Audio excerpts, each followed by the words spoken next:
wabarakatuh. Pendengar setia Radio Resat, saya akan membacakan berita untuk hari ini, Minggu 22 Maret 2026. Sari berita penting. Di hari raya Idul Fitri, seorang lansia 80 tahun di Tanjung Jabung Timur dirampok dan dianiaya.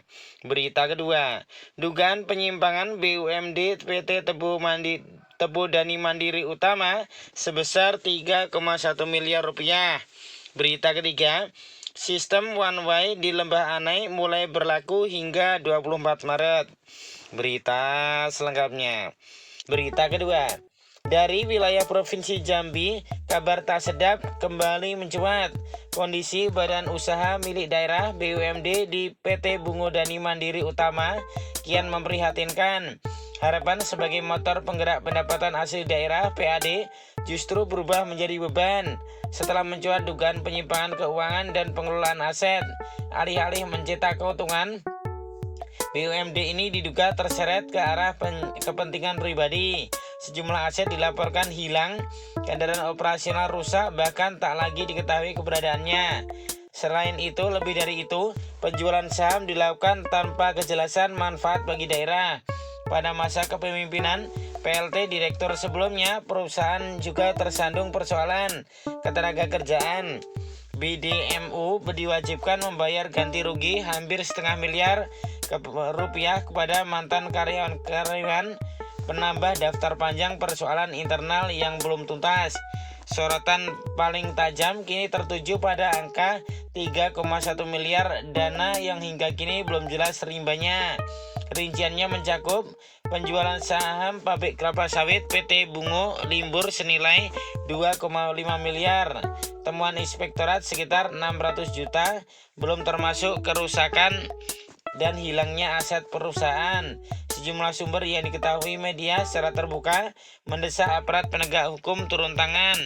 Kami mendukung penuh agar dugaan penyimpangan ini dibuat tuntas. Jika dibiarkan, BUMD hanya akan terus menjadi beban daerah. Para narasumber mengaku persoalan ini telah disampaikan kepada pemerintah daerah.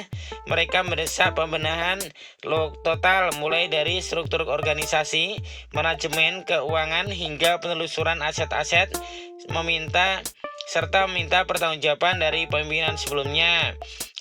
Keprihatinan serupa juga disuarakan oleh pemerhati kebijakan daerah dan penggerak anti korupsi di Provinsi Jambi.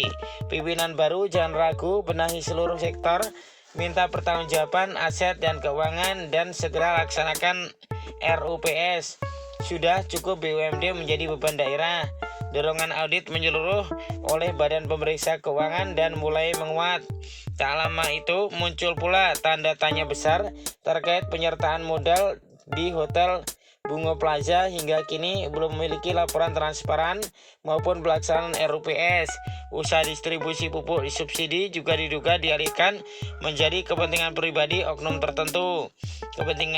Sementara itu, pengembalian dana dari usaha simpan pinjam yang sebelumnya ditangani oleh Kejaksaan Negeri Muara Bungo disebut-sebut tidak dilakukan secara transparan. Dengan sederetan persoalan yang menumpuk, publik kini dihadapkan pada pertanyaan mendasar: apakah penegakan hukum akan benar-benar berjalan, atau BUMD kembali dibiarkan menjadi sapi perah bagi segelintir elit? Media melaporkan publik menunggu langkah nyata aparat demi masa depan BUMD yang bersih, transparan, dan benar-benar berpihak pada kepentingan daerah. Sumber berita Bungo News. Demikian berita untuk hari ini. Terima kasih atas perhatian Anda. Wassalamualaikum warahmatullahi wabarakatuh.